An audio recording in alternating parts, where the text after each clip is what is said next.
avuga ngo iyo nzira Uwiteka agiye guca, bimwe bahoze bahanura, iyo nzira Uwiteka agiye guca ku buzima bwawe ni vierge, nta muntu yizi, ngo n'ijisho ry'ikizu rireba cyane ntago ryigeze kuyibona. Aravuga ngo n'inyamaswa zitegereza cyane iyo nzira Uwiteka aje guca ku buzima bwawe, ngo ni vierge, nta wayinyuzemo, nta buhamya bwavuzwe, gusa n'iyo nzira, iyo nzira. Haleluya. Genda kikajya mu rutare, nababwiye ngo gitura ahantu hejuru, bigisaba imbaraga nyinshi. Ku bantu babaye mu cyaro, iyo wajyaga guhinga ukubakira umwana akazu, agakambakamba avamo, kiragaterura kikakajyana, kigira imbaraga nyinshi mu maboko. Iyo umwana w'umutavu w'ihene ukiri mutoya, kiramuterura kikamujyana, kigira imbaraga nyinshi cyane mu maboko, kandi kigatura ahantu hagize gute, hirengeye. Iyo cyatangiye gusaza rero, cyatangiye gukura, kiragenda kikajya mu rutare, kikajyamo, ubu wumva kivuza induru, kigakuba za nzara zacyo. Kika muri Universite i Busogo yanditse igitabo, aravuga ngo ikirokore cyangwa se igipanekote, aravuga ngo ni universite. Aravuga ngo recteur w'universite, muri universite ko bataragiyemo ntago bavuga directeur, bavuga recteur rata, sibyo? Hanyuma muri secondaire bakavuga directeur. Recteur w'universite cyangwa se umuyobozi w'universite aravuga ngo ni Imana. Hanyuma aravuga ngo prefet des études, ushinzwe gutegura amasomo abanyeshuri baziga, aravuga ngo ni Satani. Hanyuma aravuga ngo prefet de discipline, ushinzwe ikinyabupfura no gutanga amanota, aravuga ngo ni Yesu Kristo. Aravuga ngo duwaye ni wa munyeshuri ubana n'abanyeshuri, ubaba hafi, wavugira ibibazo byabo, aravuga ngo duwaye ni Mwuka Wera. Hanyuma aravuga ngo abarimu baza gutanga amasomo, abaprofeseri, ni ibigeragezo. Bwira umuntu mwicaranye ngo karibu muri Universite ya Yesu. Hanyuma rero iyi nama iricara igaterana, prefet des études yicaye ngo ushinzwe amasomo Satani, hanyuma Imana iri aho ngaho nk'umuyobozi ushinzwe ikinyabupfura, Yesu ari aho ngaho, bagategura amasomo kugira ngo bayahereze iki, abaprofeseri. Murabyibuka kuri Yobu, igitondo kimwe arimo yibereye mu rugo rwe n'abana be banezerewe, Satani yageze mu ijuru, Imana iramubaza ngo uvuye hehe? Ye kuzerera mu isi no kuyibungamo. Wabonye umukiranutsi wanjye Yobu uburyo anyubaha? Atakubaza. Wamuhaye abakobwa beza, umuha itorero riryoshye, umuha ibintu byose biryoshye, ahata bikoreho urebe, bikoreho asura ukazongera kukubaha, bikoreho. Mana ati ngewe urashaka kunkinisha, ndabikozeho byose ndabiguhaye, ariko ikintu nkwimye ni ubugingo bwe. Mwamwumvishije prefet des études ahita amanukana amasomo yose kwa Yobu, ntago ari cyo cyanzanye kubabwira ibyo kwa Yobu. Hanyuma rero ahita afata amasomo akayajyana akahereza abaprofeseri. Profeseri wa mbere agahita aza muri universite yitwa Panekote, akabaje gutanga amasomo, ati mwaramutse neza kwa Mama Claude, narinje gutanga isomo ry'ubukene. Akaritanga amasaha 2, agahita asohoka akigendera. Agisohoka kubageze mu ishuri, iyo umwarimu asohotse mu nyuma y'isaha 1 cyangwa 2 hinjira undi.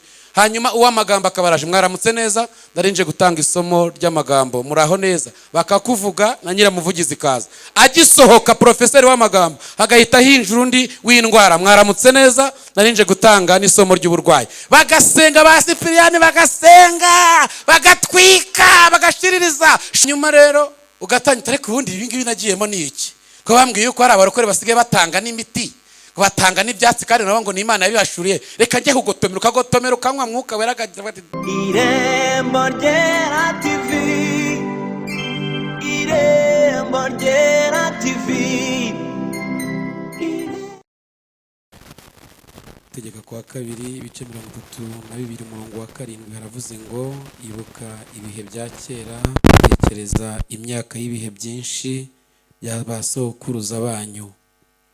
11 nk'uko ikizu gikangura ibyana byacyo, kigahungiza amababa hejuru yabyo, kigatanda amababa kikabijyana, kikabiheka ku mababa yacyo, niko Uwiteka yari umuyobora wabwo wenyine, nta mana y'inyamahanga yari kumwe nabwo. Yarabuzamuye ibutumbagiza mu mpinga z'imisozi yo mu isi, burya umwero wo mu mirima, abuha kunyunyuza ubuki bwo mu rutare, n'amavuta ya elayo no mu gitare kirushaho gukomera. Uze guca umurongo hano ku murongo wa 11, ngo nk'uko ikizu gikangura ibyana byacyo, kigahungiza amababa yacyo hejuru yabyo, kigatanda amababa kikabijyana kikabiheka ku mababa yacyo, uze kuhaca umurongo. Hanyuma turebe muri Yobu ibice 28. Yobu ibice 28, turasoma n'umurongo wa 7 n'uwa 8. Yobu ibice 27, turasoma Yobu ibice 28, turasoma umurongo wa 7 n'uwa 8, hanyuma turangirize mu Byahishuwe 12-14, kumva icyo Imana ivugana natwe muri uyu mugoroba. Yobu ni paje 501, ibice 28, umurongo wa 7, aravuze ngo iyo nzira nta gisiga kiyizi, n'ijisho ry'ikizu ntiryigeze kuyibona, n'inyamaswa zibona ntabwo zayikandagiyemo, n'intare z'inkazi zayinyuzemo. Ndasubiramo, iyo nzira nta gisiga kiyizi, n'ijisho ry'ikizu ntiryigeze kuyibona, n'inyamaswa zibona ntabwo zayikandagiyemo, n'intare y'inkazi ntiyayinyuzemo. Hanyuma dusoreze mu Byahishuriwe Yohana, ni igitabo giheruka, ibice 12, turasoma n'umurongo wa 14. Byahishuriwe Yohana ibice 12, hanyuma turasoma n'umurongo wa 14. Aravuze ngo, umutwe w'amagambo uravuga ngo umugore n'ikiyoka. 14, umugore ahabwa amababa 2 y'ikizu kinini kugira ngo aguruke ahungire mu butayu, ahantu he aho agaburirwa igihe n'igice cy'igihe arindwa icyo kiyoka. Ndasubiramo, umugore ahabwa amababa 2 y'ikizu kinini kugira ngo aguruke ahungire mu butayu, ahantu he aho agaburirwa igihe n'ibihe n'igice cy'igihe arindwa icyo kiyoka. Amen. Twakire neza ijambo ry'Imana. Kubaje nyuma, nitwa Pasteur Jean de Dieu Ngirankabo, dukorera umurimo w'Imana hariya ku itorero rya ADEPR Kabeza. Mperuka hano kera ndi muto cyane, ntarabyibuha, ntaranashaka, ntaranahabwa n'inshingano. Twamaze icyumweru hano dusengana n'itsinda risengera itorero n'igihugu yitwa Ipfundo ry'Amahoro. Kera cyane, birashoboka yuko wenda abantu batakinyibuka, ariko twabanye hano icyumweru cyose. Nongera kuhagaruka hari rimwe tuvuye mu gihugu cy'abaturanyi, ariko icyumweru nteranira hano ndanigisha. Hashize iminsi myinshi rero nabaye munini. Hanyuma rero mbahaye intashyo zo guturuka hirya no hino aho turimo turakora umurimo w'Imana w'ivugabutumwa. Nimuzakire mu izina rya Yesu. Haleluya, haleluya. Hanyuma rero nifuje ko tuganira ku nsanganyamatsiko ivuga guhekwa n'Imana. Kumvishije byinshi dusomye hano by'ijambo ry'Imana ritubwiye, ariko tugiye kongera kwibukiranya ko Imana iduhetse ku mugongo wayo n'imvi zenda z'uruyenzi. Imana ikiduhetse. Hari ibyo batubwiye baduhanuriye bigiye gusohora, nabo bitari buhite bisohora none wigumire mu mugongo w'Imana, nta kibazo uzabasha kumva, uzahagera bikoroheye. Hanyuma nifuje ko kandi muri inyigisho yacu tuza kuyirangiza tukayisoza dusaba amababa. Hanyuma iyo tuvuze amababa mu buryo bw'umwuka, ubwo ni umwuka wera, tuze guhabwa andi mababa mashya kugira ngo dushobore guhangana n'iyi si, kandi natwe dushobore kwigenza.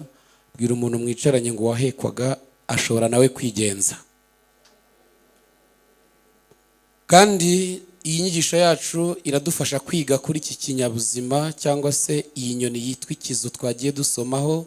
Ibintu byinshi abantu bajya kwiga mu mashuri za fakulite zitandukanye baba bashaka gusobanukirwa. Iki gitabo cyanditswe kera, ni uko kenshi usanga barahinduye ibyo bita ngo ni terme biblique, terme pratique, terme technique.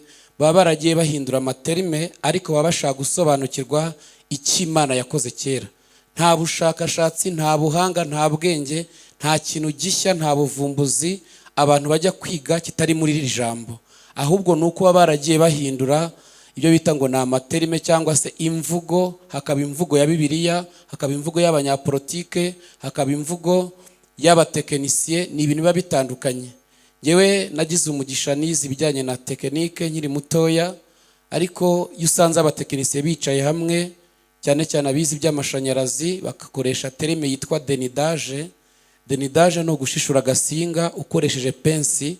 Hari pensi bakoresha bifite amenyo atandukanye, washyiramo agasinga kakakata uruhu gusa kagakurura. Ibyo nibyo bita denidage. Hoseya denidage. Iyo usanze abatekinisiye barimo bakora denidage, hakaza uwize iby'ubuganga, wiyabirebye ahita avuga ngo kariya gasinga bagakoreye circoncision, baragasiramuye. Avuze iyo terime ntabwo abatekinisiye bayumva. Hanyuma abatekinisiye nabo bashaka kuza bagasanga arimo arasiramura umwana, bakavuga ati kariya kana gakoreye denidage, kuko niyo terime yabo. Hanyuma iy'ikiganga n'iya tekinike ni ibintu bitandukanye. Sifa kwa Mungu, haleluya. Ariko ibyo byose biga baba bashaka gusobanukirwa iri jambo ry'Imana, kuko niba ari amafirigo ya mbere yabayeho akonjesha, yabaye muri Egiputa, bagiye bayakora mu rutare. Niba ari abanyabwenge ba mbere bavumbuye ibijyanye na kontabilite, ni Yosefu wamenye ibyo bintu, abasha gukora ibyo bintu. Kandi mu ishuri kenshi na kenshi tujya kwiga experience y'ibintu abantu bakoze. Tujya kwiga kubara amafaranga, tukajya kwiga gucuruza, kenshi na kenshi tukajya kwiga ibintu abantu bo bakoze pratique, nta hantu babyize. Iyo urebye ibintu abantu bagiye bavumbura, usanga bo nta hantu bize, bikadufata umwanya. N'ibyo no kwiga ni byiza, ariko kenshi na kenshi baba bari kugira ngo bamenye iby'Imana yavuze, noneho kubera guhinyura Imana no kudashaka Imana, bakabishyira muri terime zabo, bakiyambura terime. Yaba ari ubuyobozi, nujya mu ijambo ry'Imana uhereye kuri Nyumba Kumi uyobora ingwi 10, urasanga Mose sebukwe Yetiro yaramubwiye ngo ndakugira inama, ntago wacize imanza, fata imiryango y'abantu 10 imanza zazaniranye bajye bazikuzanira. Ibyo byose ni imiyoborere rero, nta kindi kintu baba bashaka kumenya, baba bivana muri iri jambo. Haleluya. Bibiliya ntwaro yanjye muramfatanya no gusenga, gatsinda abanzi banjye uko baba bangana kose. Bibiliya ndorerwamo ireberwamo uwariwe wese, urubuhanuzi butava. Iki gitabo kirakomeye, uramutse wawe n'isi wayobora. Amen.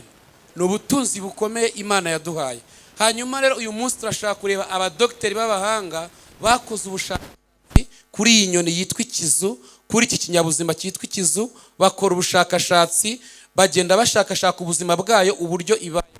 Twasomye ijambo twasomye ari mu Gutegeka kwa 2, ni amagambo yavuzwe na Mose abwira urubyiruko rwari rubyirutse muri kiriya gihe. Mu gihe Mose Imana yari imubwiye ngo itegereze igihugu, ntabwo uzabasha kukigeramo, ariko abangaba atangira ubatoze, kubera ko aribo bazabasha kwinjira muri iki gihugu. Atangira kubabwira ati mwabana mwe rero, birashoboka yuko nanjye ndi bugende mu gitondo, ariko baririza inzira za kera, bazabaso barakubwira, bazabanyoko, abatabafite mubaze basokuruza banyu cyangwa baso banyu. Ibyo nibyo bita ubushakashatsi. Ukora ubushakashatsi umenye ngo babayeho gute, bitwaraga gute, byagendaga gute, byari bimeze gute. Ariko mu ijambo rimwe, Imana uko yari iriho kera n'uyu munsi ni kwiri, ni kwizahora, ntago izahinduka byiteka ryose. Haleluya.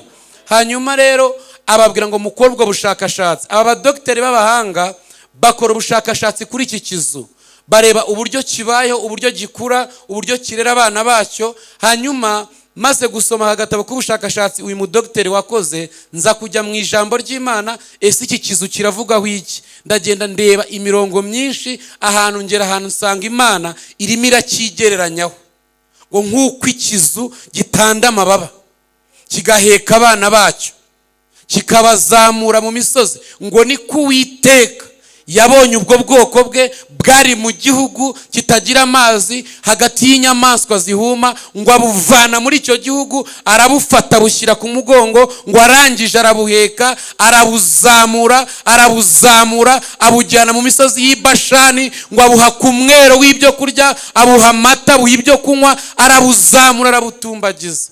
Abantu mutuye muri Kigali nahoze nitegereza kare mu gitondo, nkabona n'abantu bakuze bari hano, n'abantu ba kera bari ahangaha.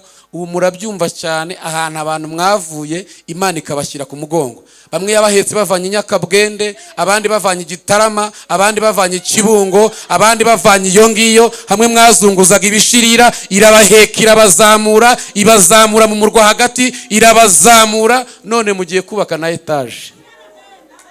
Haleluya. bwira umuntu mwicaranye ngo ahugejeje ukora mana mbaye ngushimiye. Hanyuma rero iki kizu ngiye muri Bibiliya nsanga Imana irimo irigereranya nacyo. Bishatse bivuga ngo ubuzima bwacyo n'uburyo kibayeho n'uburyo kirera abana bacyo n'uburyo kivuka niko Imana natwe dushaka. Sifa kwa Mungu. Buri kintu cyose kiri ku isi ntago kiriho kumpanuka, kibaho kugira ngo cyigishe umwana w'umuntu abashe kumenya uburyo yitwara n'ubuzima akwiye kubamo, uburyo byagenda uko ariko kose. Abahanga bagaragaza ko iki kizu, ikintu cya mbere, sinzi niba wenda ikizu mukizi, ni igisiga kiruta akagoma kinini cyane gifite imbaraga. Bikunze kuba mu mashyamba akomeye, ariko naho iwacu biraba, bibyubaka amazu akomeye. Hanyuma iki kizu ubuzima bwacyo kibayeho gute? Iki kizu ikintu cya mbere, iyo kigiye gushaka ahantu gitura, gishaka umusozi muremure usumba iyindi misozi mu gihugu kirimo, kikagenda kikajya muri uwo musozi, kigashaka igiti gisumba ikindi giti kuri uwo musozi, akaba ariho kijya kubaka inzu yacyo. Sinzi niba mwabyumvishije. Kijya hirengeye, gitura ahantu hagize gute? Hirengeye, nk'uko Imana yacu nayo igize gute? Irahirengeye. Haleluya. Niho gitura. Kandi iki kizu iyo gitangiye kubaka inzu yacyo, cyubakisha imishubi. Sinzi niba imishubi muyizi, umaze iminsi mu mujyi, murayizi? Ugutayizi uze kubaza bariya abantu, umwana muto abaze bariya ababyeyi bakuru. Imishubi ni amawa afite santimetero nka 20 maremare cyane cyangwa zirenga, cyubakisha inzu yacyo amahwa y'imishubi. Cyamara kubakisha amahwa y'ibishubi, kikabona gushyiraho utuntu hejuru dushobora gutuma imvura itinjiramo. Hanyuma kikajyamo imbere muri ya nzu yacyo, kigapfureho amababa hejuru ya mishubi ishinyitse kugira ngo kizabashe gushyiramo amagi. Hanyuma iki kizu kandi iyo kimaze kubaka iyi nzu yacyo, ntago gishobora gushyiramo amagi. Uyu muzungu yagaragaje ko umushakashatsi, amagi y'ikizu uramutse ubonye rimwe cyangwa abiri, ushobora guhita ukira ubutindi bwose, kubera ko bayakoramo imiti ikomeye ku isi, no kugira ngo uzayagereho biragoye.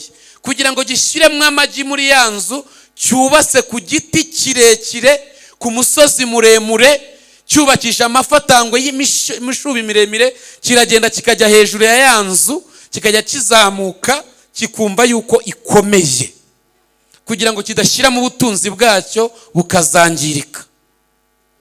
Sifa kwa Mungu. Haleluya.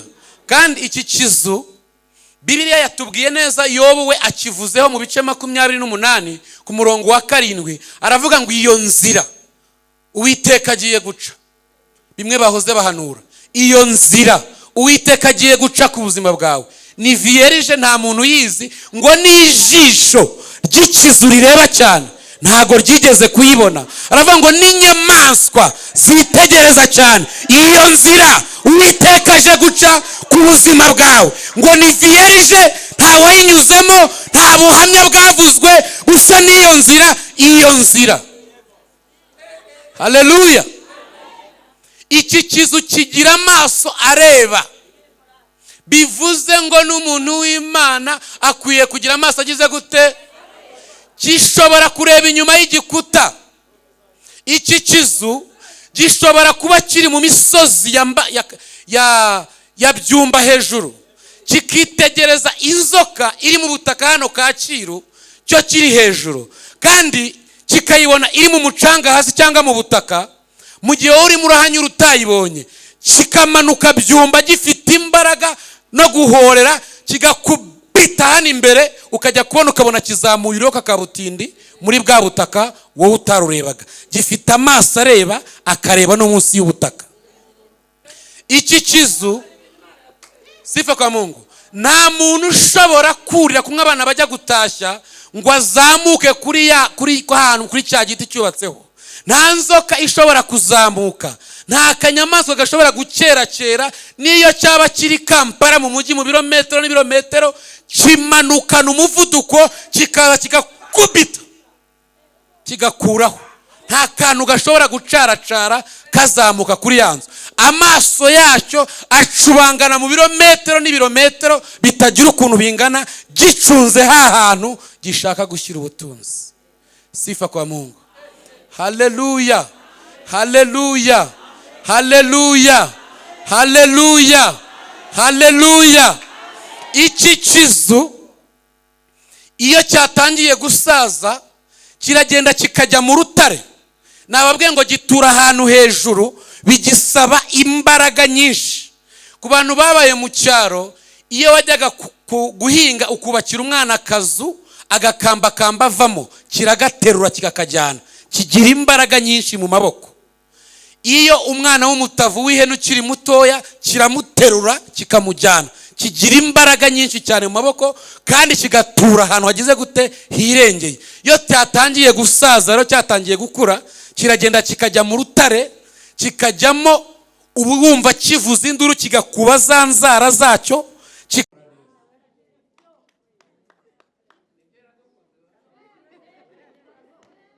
Bwana sifiwe.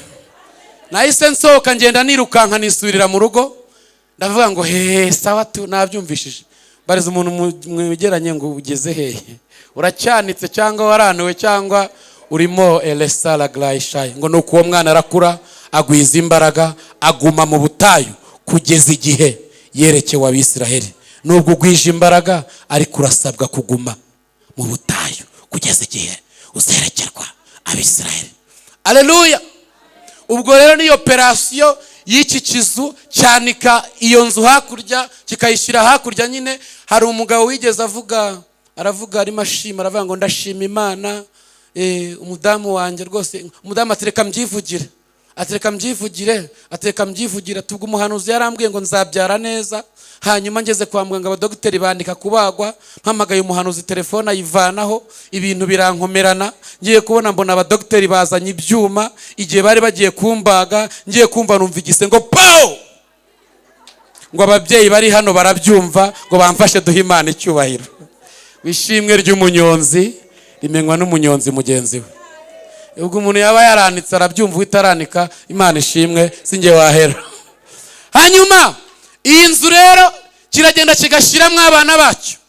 Abana cyamara kubashiramo, mwibuke munsi harimo imifatangwe, ya magi kikayararira. Ni kwa kundi wa muntu wanitswe wahuye n'ibibazo, impano z'Imana zitangira kuza, akajya gutangira ati ri, akumva ati zi, ati wi, bikajya bitangira kugenda biza, basenga ati i, ati i, ati mu muhasenge twumva, agahora muri i gusa, i. Igihe cyagera rero, kubera ko gashyuhe n'ububyutse Cyprien yazanye mu mutunga ibiganza, muvuge ko Imana imuhumugisha. Igihe cyagera ya magi agaturika, ubwana bugasohokamo. Sifa kwa Mungu. Timenitas korokini rafarasheri kumuhima iravuze ngo, bagatangira kuzana gatoki. Mama Koro, ntago uyu munsi turi busenge muri korari utahabonetse, kandi twese twamaze gufata icyemezo ko tuzaza kugusura. Ubundi uko batazaga kera bari. Sifa kwa Mungu. Bakajya baza kugusura, amasengesho yakorera bakamenya ko uzahaboneka. Igihe utabonetse abandi nabo bagasiba ntibaze. Mana yanjye, ukagenda ukamera nk'icyana barimo bacira mu kanwa, uzanye igitoki, ukanza akanyenyeri, wa mugani by'ubu byateye, tumukozi w'Imana. Uje yagera ahantu ati ndishyura yose, asigara muze kumuhereza. Burya hari ibintu biba birimo bigira gute, byaraturazwe. Haleluya. Hanyuma uko ubwana bugenda bwumva umunyenga, bwumva ibintu biryoshye, bwumva bimeze neza, bwakwinyagambura bukumva ihwa ngo tiku mu kirenge. Bwagira gutya bukumvira ati aha hasi mama yadusize ntago horoshye, ni ukwitonda, nubwo turi zo mbene ariko nepfingi ibintu ntago bigize gute. Bwazamuka hejuru bugasanga imishubi bigize gute, irashinyitse. Imana igikemura ibintu, igasigaza ibintu bizatuma utayiva iruhande. Mvugira ngo amen, mvugira ngo amen. Haleluya, haleluya. Igihe kikagera rero, ubu bwana bwabaga mu cyari bugatangira kujya gutozwa, bugasohorwa mu cyarire kugira ngo bujye gutozwa, bukajya noneho mu mwitozo uhambaye wa nyuma bukora kugira ngo bugirirwe icyizere. Sifa kwa Mungu.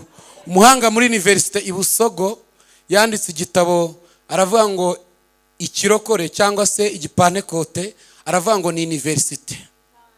Aravuga ngo recteur w'universite muri universite ku bataragiyemo ntago bavuga diregiteri, bavuga regiteri rata, sibyo?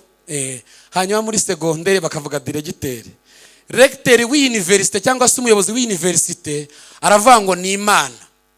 Hanyuma aravuga ngo prefet des études, ushinzwe gutegura amasomo abanyeshuri baziga, aravuga ngo ni Satani.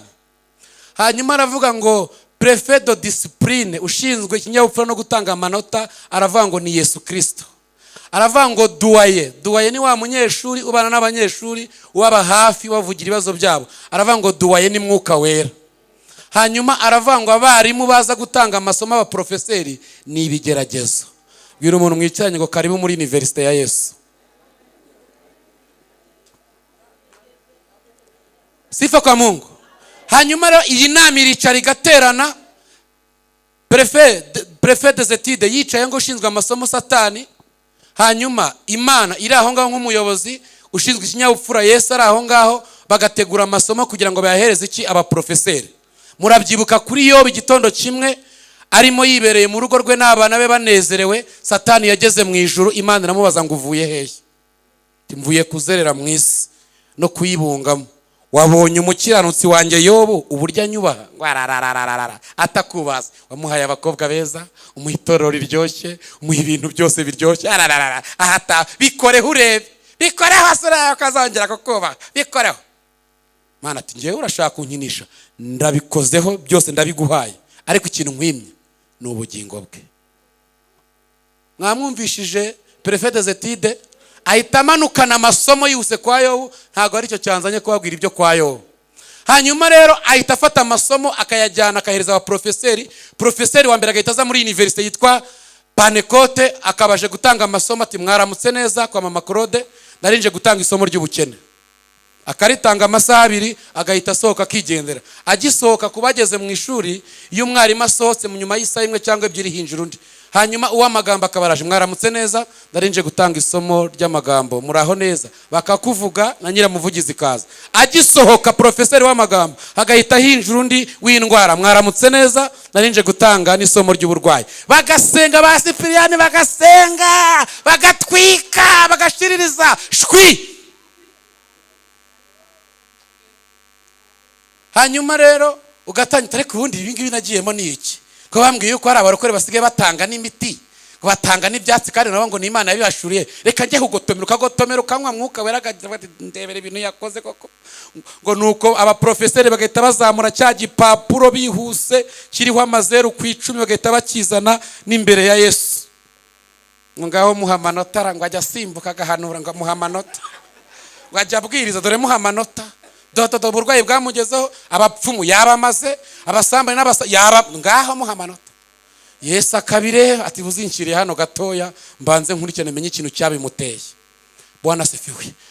Duwaye ushinzwe amasomo ngo agahita aza yihuta ngo ariko mama Mwuka Wera ryarindi ntago warikize, ubu si uyu munsi wa none nibwo wibagiwe Imana yabanye nawe kugeza imvi zibaye uruyenzi, ntago uzi kwigukunda ibintu wakoze. Dore ufite amazeri iriya, none ikintu uri muravuga niki? Ngo agahita boroga kihana ati Mana mbabarira.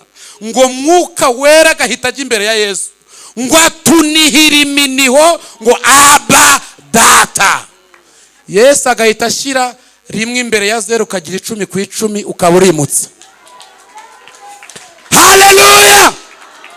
Mwaka wa mbere ukabura utambutse urawimutse, kinjira mu mwaka wa kabiri ni yare n'ubundi umuntu byari byaranze ubuzima bwarabaye nabi, akabagezemo abonye akazu ke mu mujyi wa Kigali, kabona akamodoka akajya yitwara nawe akagenda. Profeseri w'ubugumba agahita komanga mwaramutse, nubwo mufite inzu n'imodoka ntimuzabyara. Agisohoka akigenda profeseri wundi akabaraje ati mwaramutse neza, nubwo mufite imodoka n'inzu mwavuye ikuzimu niho mwabivanye, muri abanyakuzimu. Waba ugenda mu muhanda ukabwira mwene so waje nkaguha karifite ati hoya ndajya hano imbere, kandi agiye Nyabugogo n'amaguru kuko ufite icyapa cyanditseho ngo uraroga wavuye ikuzimu, kandi ari ikinyoma. Abarimu bakakwigisha kweli, iwawe harahoraga abayumbe ukabaha amazi yo kunywa, ibiryo bikaba ukabura ubiha, ukabura abana, ukabona nabamwe basabiriza handitseho icyapa ngo ugikuzimu uraroga. Mwarimu akakwigisha watabanyika wajya ku ruhande, nta kindi mwuka wera ashinzwe. Iyo utaratakaza mwuka wera akaza atari ko mama Koro, mameri, mama Samwe, ntabwo mwibuka Yesu ntiyabanye nawe igihe yahereye. Ubu uyu munsi nibwo wibagiye urukundo rwe.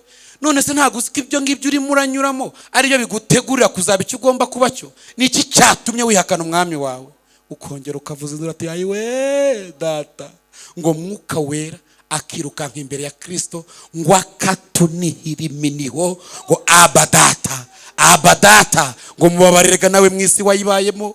Urabizi uburyo byihagaze pfiriya, urabizi gukiranukire pfiriya ntago byoroshye. Ngo erega mubabare dore yanihanye, ngo Yesu agahindura ahari zera agashyiraho imbere ugatsindishirizwa. Haleluya!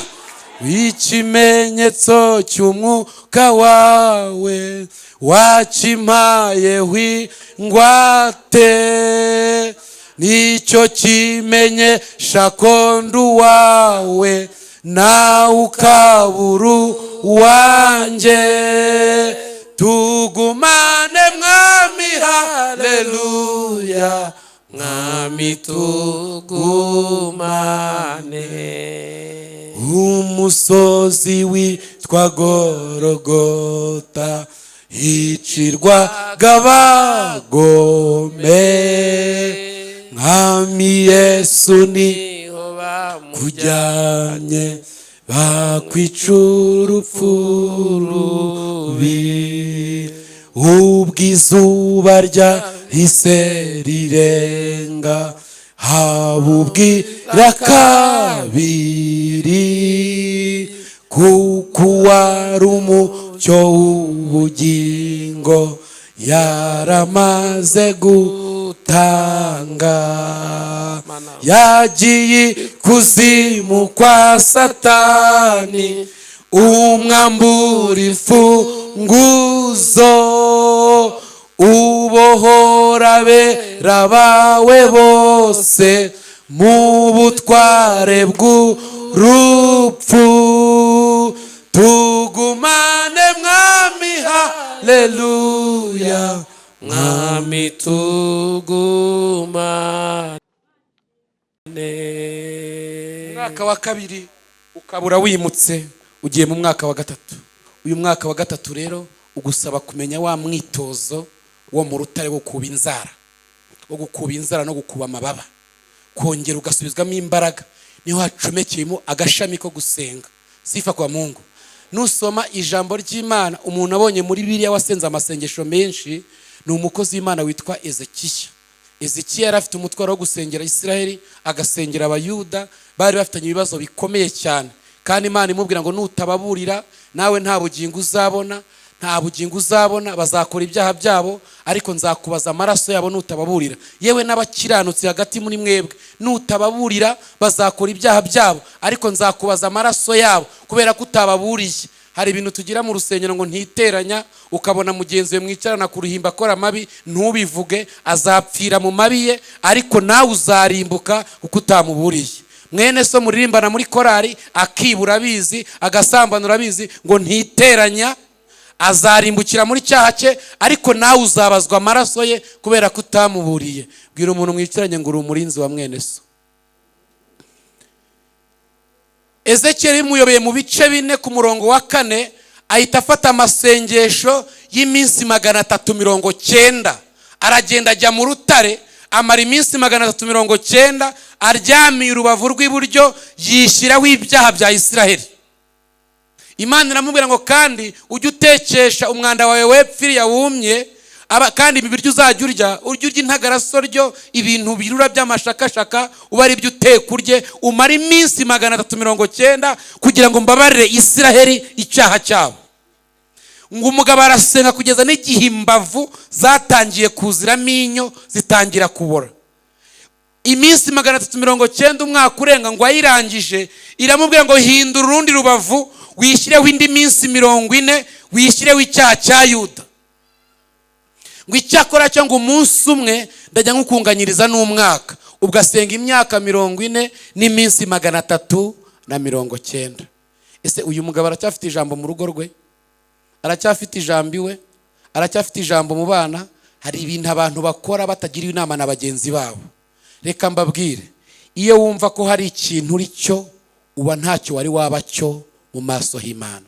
Umugabo witwa Mose yabyutse mu gitondo arangije kwiga ibya gisirikare, amaze gukora ibintu bikomeye, ateye igihugu cy'abaturanyi cyo muri Ethiopia, atabarukana insinzi kugira ngo baguhindure umwami wateraga mu gihugu ukongera ugatabarukana insinzi. Yari amaze kubikora, barimo bategura za tapi rouge imbere kugira ngo azigendeho, abantu biganye, abo bareranywe bose bamubonamo nk'ikintu, nawe kandi yari ikintu. Ngo ariko ako kanya nta mujyanama, nta nshuti, nta mama, nta mwene wabo, ngo yitegereza izahabu n'ubutunzi bwinshi buri muri Egiputa, yitegereza abagore beza bari muri Egiputa, ngo arangije arongera ashyira ku munzani, yitegereza ubutunzi abera tuzaragwa, ngo afata icyemezo cyo kubireka, yanga kwitwa umwana w'umukobwa wa Farawo, yemera kujya kurengananwa n'ubwoko bw'iwabo. Umuririmbyi waririmbye witwa Chameleone ngo abayuda museka nabo n'ababagezemo bati ninde wakugize umutware wacu, urashaka utugirira nabi nkuko wagiye nabi wa Munyegiputa. Ngo ako kanya ahita bavamo ati bataza kunyica, aragenda amara imyaka 40 n'amajoro imyaka 40 ari kwa Yetiro. Umusaza yarabaye nk'umusazi aragira intama. Ubundi abahanga bavuga yuko umuntu ufite doctora akagera kuri dogiteri, iyo amaze imyaka 6 adakoresha iyo diplome ye, ubwenge busubira inyuma, akamera nk'umuntu ufite lisansi. Hanyuma iyo amaze indi myaka 6 asubira inyuma, agahita ajya kuri segonderi. Iyo amaze indi myaka 6 ubwenge busubira inyuma, akamera nk'umuntu wize primaire. Iyo amaze iyindi 6 ubwenge busubira inyuma, akamenya nk'utarageze mu ishuri. Mose mubari iyo myaka mvuze ni mike ukurikije niyo yamaze mu butayu, ibyo yize byose byaragiye bimushiramo, kugeza ubwo Imana yamubonekeye nyuma y'imyaka 80 y'amavuko, amaze 40 mu butayu, iramwa ngo Mose, ndi Imana ya Abrahamu na Isaka na Yakobo. Ati ndakumva, yego. Ati ndashaka gutuma. Ati wabuza abandi utuma? Ngewe nta nubwo nzi kuvuga, ururimi rwanjye ni mba nishi cyamuka era. Iyo umuntu amaze iyo gihe cyose aba yarabaye nk'imwe muri zo. Iyo umuntu aragira inka kenshi na kenshi, hari igihe aba nk'imwe muri. Ntago nzi kuvuga, shaka abandi bantu bazi kuvuga Mana. Mu gihe abantu bose bakwibagiwe, ubundi impamvu bakurwanya nuko bakubona. Igihe wagiye mu rutara ahantu, yego, abantu barakwibagiwe, abakurwanya batakirwana, abavuga batakivuga, ibintu byose byaracecetse, nawe wireba ugasanga wabaye zero. Icyo gihe iyo kigeze nibwo utangiye kuba ikintu mu maso y'Imana. Haleluya. Aha mu rutare rero ni hahandi ugenda ujya, nta muntu mwagiye inama. Ntago waza kubwira mushumba Cyprien ngo ngira inama yo gusenga iminsi 80. Nusoma Gutegeka kwa 2 ibice bya 9 uhereye ku murongo wa 9 kugera ku wa 18, urasanga Mose azamutse umusozi amara iminsi 40 n'amajoro 40 atarya atanywa nta mutsima, asengera itorero yarahawe gushumba. Ageze hasi asanga babajije ibimasa n'ibinyana. Imana ngo reka mbarimbure mbakore mu bundi bwoko. Arebera ngo hoya Mana, byazavugwa hehe? Ngo arongera asubira kuri wa musozi amara iminsi 40 n'amajoro 40 atarya atanywa, yuzura iminsi 80.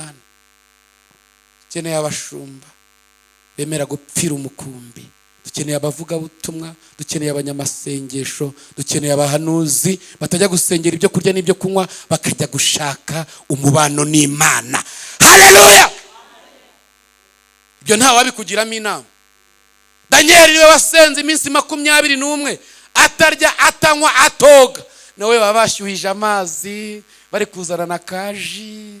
Data wa twese, uzi ko abantu bajyaga basenga 3 ndikura muri aya materaniro, asigaye atangira umwe akamera nk'umugore wabyaye impanga nazo. Kandi rero kuntu abadayimoni ari abagome. Iyo utasenze utabyise gusenga, urabyukirwa wirirwa nka mu kazi kawe, ukanatawana ugahirima, ukazibwa nka saa 6 z'ijoro yuko utigeze urya.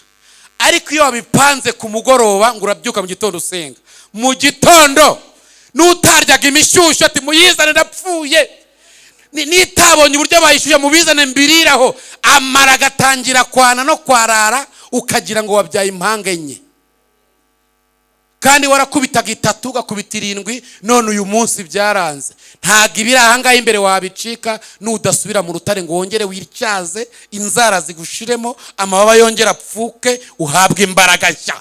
Haleluya! Uyu mwaka wa 3 ntago woroshye. Ba Danieli bawinjiyemo, bamaze kugeramo hazi babuza gusenga, barambwira ati Danieli, itegeko ryatanzwe, urimo urateza akavuyo, twagutegeye ku materaniro uteranye, twagutegeye ku masengesho usengesho. Hari igihe bazagutegera ku byo mukunda. Iby'ijuru rikunda ntago ari iby'inahangaha bakunda. Niba mukunda gusenga nimutekereza yuko iriya hejuru mu mwami w'ubuperesi babikunda, n'abakorana nabo bose. Ngo ariko Danieli akingura imiryango, ahubwo aravuga ati najyaga mbikora nihishe kuko mubimbujije, reka ndenge ku itegeko ryanyu. Ngo abikora noneho ku karubanda, akingura iki? Amadirishya. Haleluya, haleluya. Akingura amadirishya, noneho atangira gusenga byeruye ku karubanda. Bati nimucane itanura ry'umuriro, mwenyegeze intare zisonze 7, mujugunye muga wasuzuguye itegeko ry'umwami. Uyu mwaka wa nyuma ku barokore usaba guhagarara nka Yobu. Navuye mu nda ya mama nambaye ubusa, nzasubira mu nda y'isi ntacyo nambaye, ntacyo nazanye, nta nicyo nzayikuramo. Kandi muri bibaho byose Uwiteka agire gute? Ahimbazwe. Naho ngaho utegekwa guhagarara. Kikizu rero kijyana abana bacyo ahantu 3, hanyuma dusenga Imana. Gitwara abana bacyo mu myitozo 3 ya nyuma kugira ngo kirebe yuko bamaze gukomera. Kiraza kikabavana muri cyacyari, hantu hashyushye nyine, nawe urabyumva, muri za mpano, muri bya bitoki, hantu kikajya kubereka isi. Mwibuke ko kino kizu kigeranyije kigaragara nk'Imana iheka abana bayo. Bwira umuntu mwicaranye ngo turi ku mugongo w'Imana. Kikabukubita ku mugongo, kikabutumbagiza.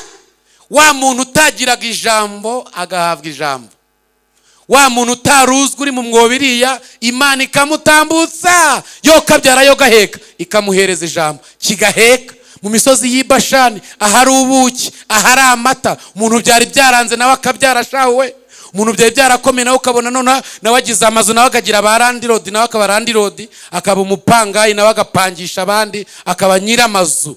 Yego, kigaheka kigaheka kigaheka, kigatumbagiza, kikageza mu birere, kijyana hejuru y'umucanga. Umuntu neza neza warebaga udafite ikintu avuze, ariko wavuzweho n'ijambo ryidashobora kubeshya. Haleluya, haleluya. Umuntu ashobora kugusuzugura waravuzweho n'ijambo rikomeye.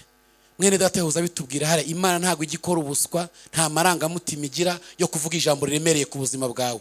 Umuntu ashaka kugenda nta nkweto yambaye, akagenda asa n'ukundi kuntu yaravuzweho n'ijambo, akaba nta kuntu asa, ameze nk'undi muntu uri aho ngaho. Nabwiye abantu ngo abanyamasengesho ni amatiyo y'amazi agenda mu mutaka hasi.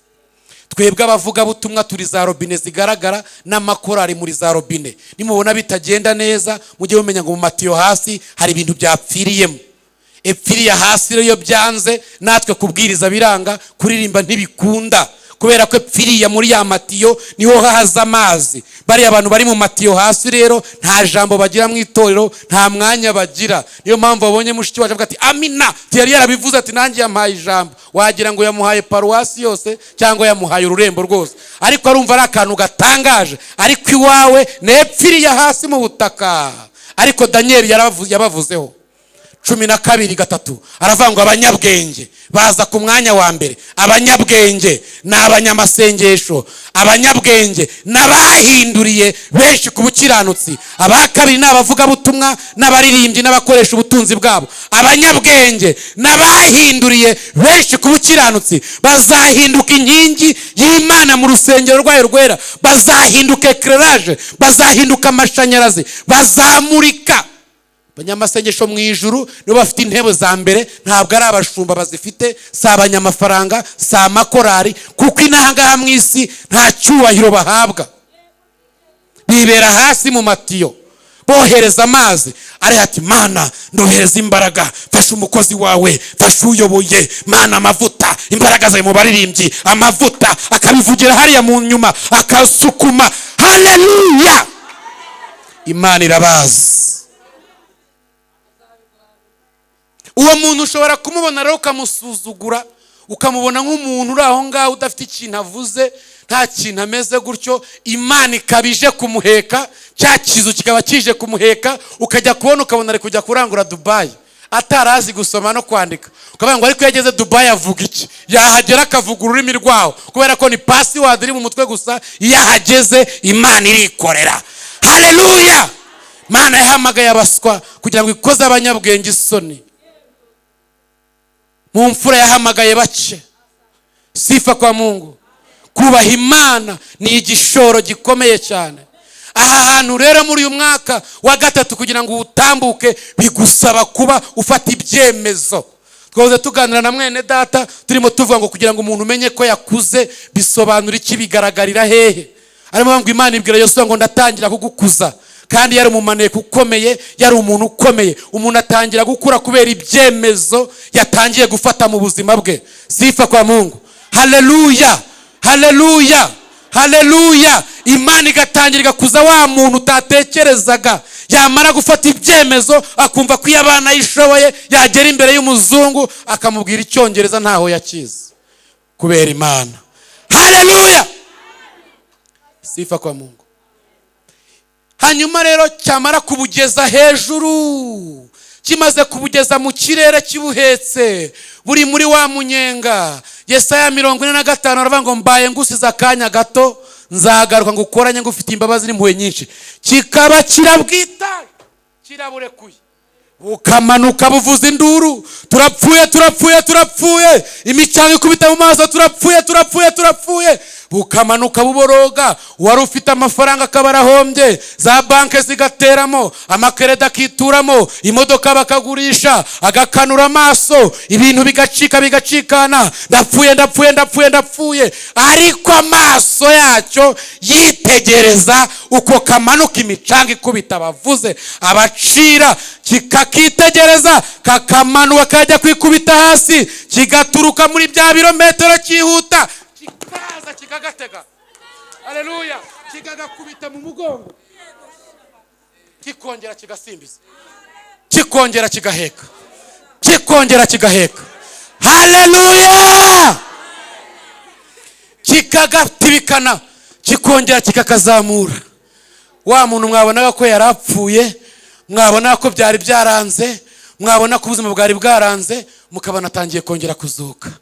Cya gihe wari upfuye watabawe n'Imana. Oh, cya gihe wari upfuye watabawe n'Imana. Yo, watabawe n'Imana. Haleluya, watabawe n'Imana.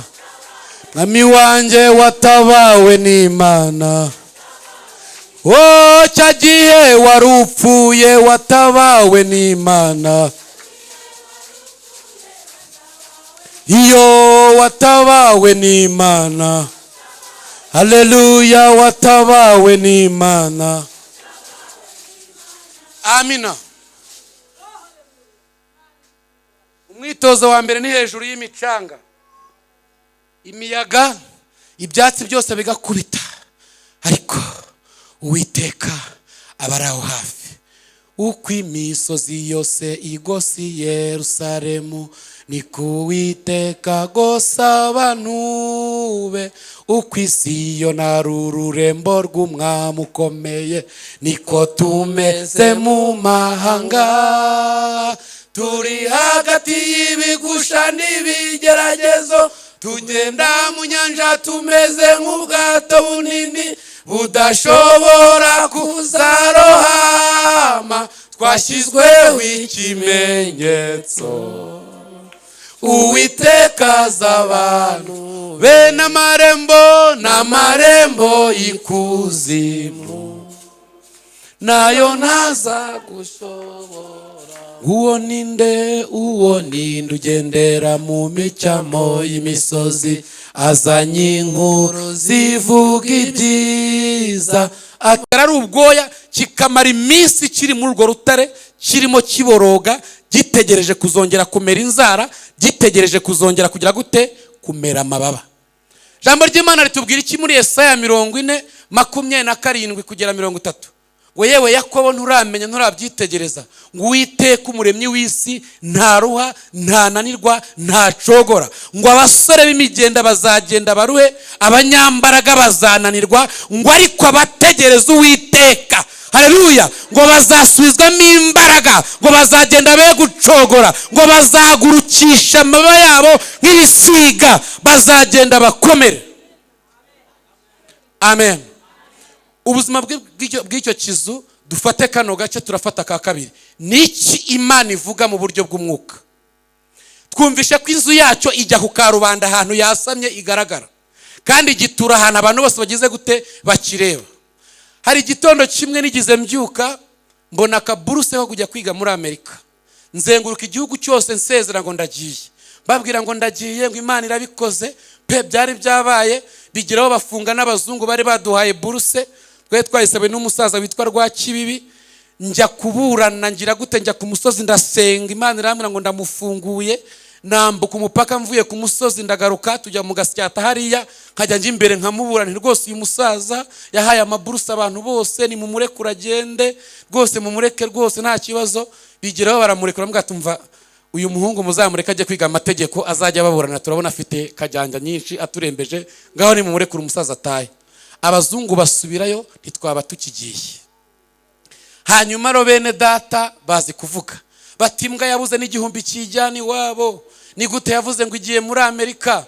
Bana twasenganaga, bamwe bashinze amadini hariya, mwararangira ndarapfapfana, bakajya bajya ku maradiyo bamurikiye, ni wa wundi waremye ijuru n'isi n'ikirere, abantu ukwezi n'inyenyeri, none yaje mu isi yacungwa indushya turure, anatwikorerera imitwaro, twashyizweho ikimenyetso, torero utekaza abantu be, n'amarembo ikuzimu, ayo ngayo nayo naza ushobora.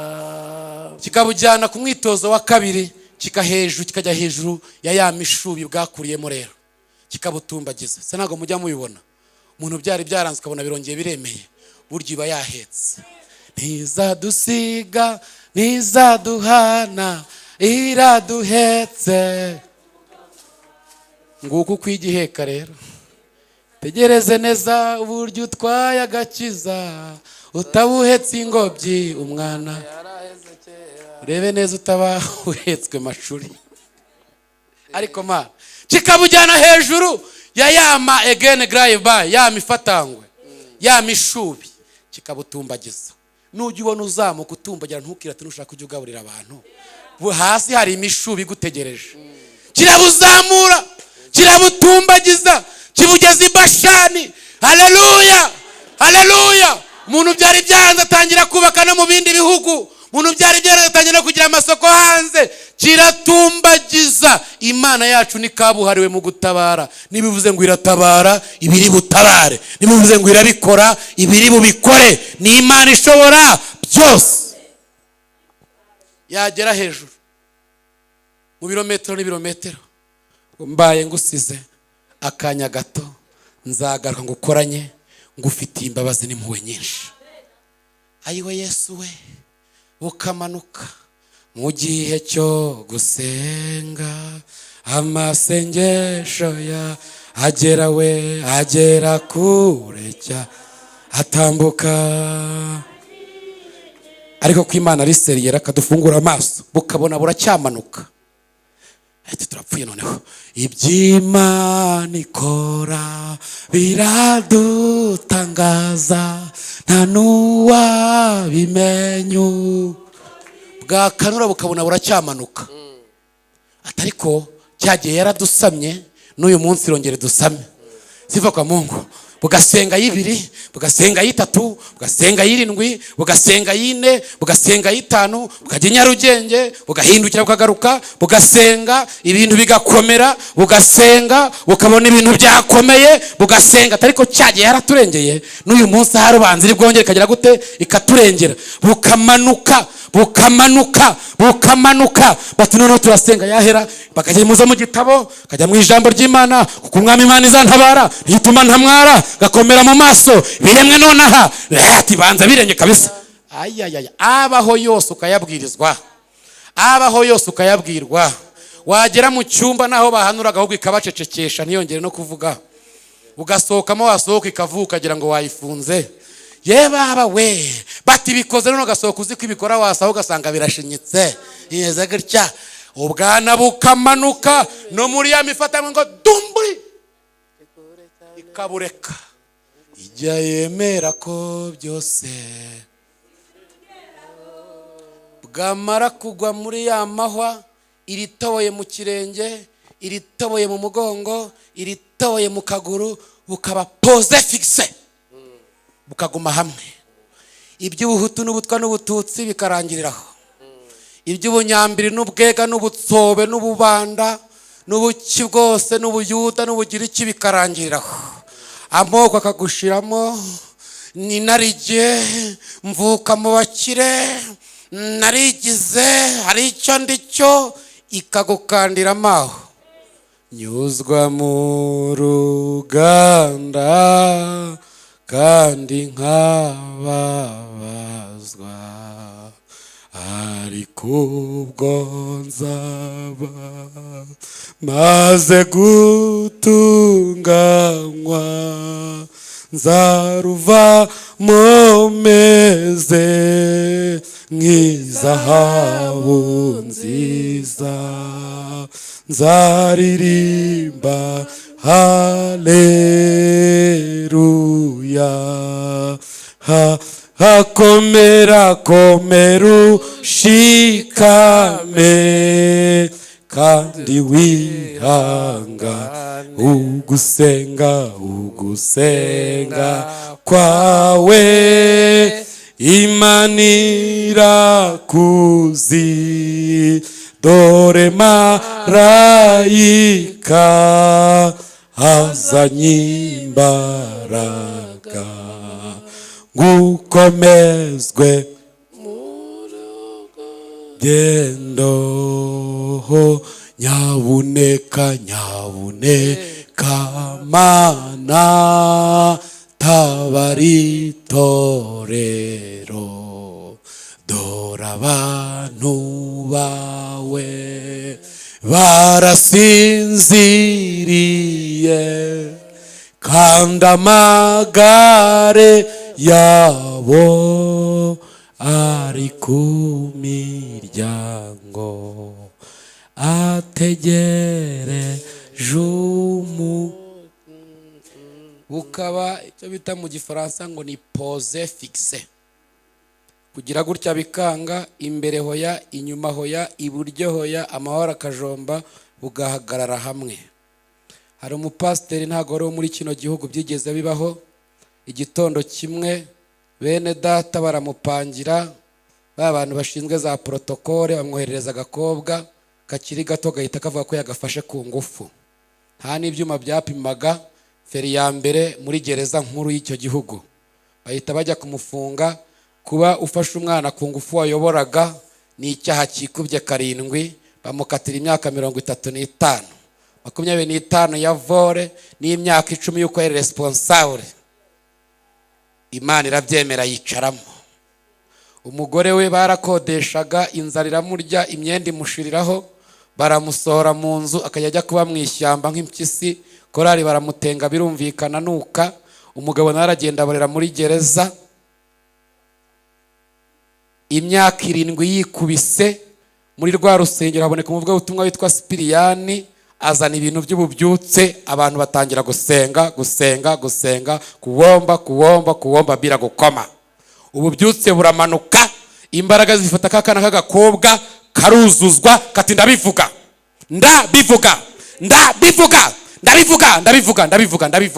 ti mama runaka na papa runaka ibihumbi 15 mwampaye ngo mbeshyere umukozi w'Imana, ndabivuga ndabona marayika amagaze imbere n'inkota ntagiye kunyica. Reka nkubwire ayo magambo ubwira abo bana hari igihe bazayavuga ububyutse ari bumara kwicomeka hano. Nushaka ujye uvuga make yuziga kuko umwuka wera naza ibyo mwavuganiye pfiriya bazabivugira hano kuri kano karago. Arabivuga byose.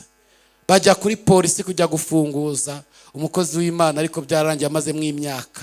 Bakora dosiye imufungura, asohoka hanze atashye asanga ntagira naho ajya, abaririza umugore aho yagiye asanga ari mu ishyamba. Icyakora bari bamufunganya agatelefoni barakamusubiza. Reka nkubwire munyamugi, nukena ukagera kure ntuzarya agatelefoni, ujye usigarana nimero.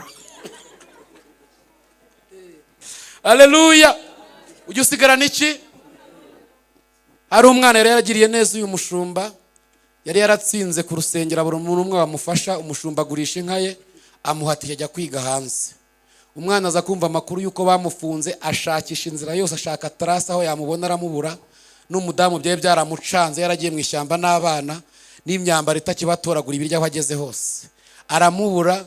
Yakije telefone asanga yaramubuza, amwohereza message ngo uzajye bunaka nakohereje miliyoni 15 ushaka ikintu wakora, namenye ibyakubayeho. Ajya kutubikuza, ajya guhiga umugore wamusanga mu ishyamba, aramuzana abona ahantu amushyira, aguramo akazu ka miliyoni 10, imbere ashyiraho umuryango w'5. Arambwira ati kandi uyu mwana arambwira ati kandi numvishe ibyakubayeho, nakuboneye n'agashuri uzahita uza kwiga.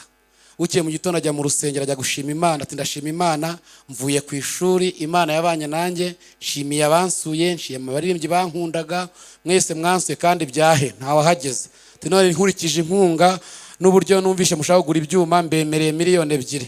Batari kuyu nawe umugore nta gitenge, bapfuye nabi, yakutikaye naje nyazanye ngaye.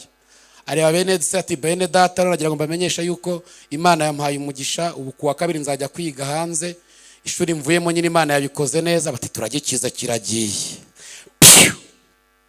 Aragenda kirongera kiraheka. Kigira gute? Kiraheka. Sifa kwa Mungu. Nyuma y'igihe gito, nyuma amashuri ntarangira y'imyaka 5, abaragarutse muri icyo gihugu kiwabo, bamuha ministeri ifite mu nshingano amadini. Abantu bose bamugambaniye bakajya batora umurongo baje kugira ngo abakemurire ibibazo. Akabarebera mu idirishya akabwira secretary tubwire biriya bigabo by'indako ntari. Yataha mu rugo akumva akaririmbo ka Gonzaga, ijya yemera ko byose, ijya yemera ko byose. Ati secretary uzababwire abakozi b'Imana bagaruke nta wamenya. Tugeze ku mwitozo wa nyuma tugasenga Imana. Sifa kwa Mungu. Aha kuri uyu mwitozo icyo gikora n'iki? Iyo kimaze kubona ubwana bwanoze, yego bwabashe kunoga, bwavanyemo twa tuntu twose, kiraza kigacomokora muri ya mahwa n'amaraso n'ibiki, kikabukubita ku mugongo, kikongera kigaheka. Sifa kwa Mungu. Uratekereza kuva mu nzu y'imbohe ukavamo ugura inzu, ukavamo ujya kwiga, ukagaruka kuba ministry, ubwo ntago ibihetse? Ijya yomora inguma z'abakunzi bayo, kandi ibyitunyuzamo byose ibire mu buhamya bushya. Niba abantu barimo barwana kubera intebe ya parasitike, Imana irimo irategura y'icyuma n'izahabu, iragira ngo ikujyana ahantu mu kibo bazagire ngo byararangiye, nyamara aribwo bitangiye. Iby'abarokore saho bicira, iyo byarangiye biba bigize gute? Biba bitangiye. Haleluya. Umwitozo wa nyuma kibujyana hejuru y'inyanja, kikongera kikabuheka. Wari uri muri gereza akaba ministry, wo byari byarayobeye, ubuzima bukongera bukagaruka, kikabujyana hejuru y'inyanja, cyabugeza mu birometero n'ibirometero, kikaburekura. Mbaye ngusiza akanya gato, nzongera ngaruke ngukoranye, ngufitiye imbabazi n'impuhwe. Ubwana rero nta kindi bukora. Sifa kwa Mungu. Buba bwaranyuze muri byinshi. Iyo bavuze ngo ubunararibonye, ubundi mu gifaransa nibyo bita experience, mu kindi kinyarwanda ni amashyano umuntu aba yarabonye. Experience ni amashyano, byo bita ubunararibonye. Baguha akazi ejo bundi hariya muri ntuza muri meri, wajya gukoramo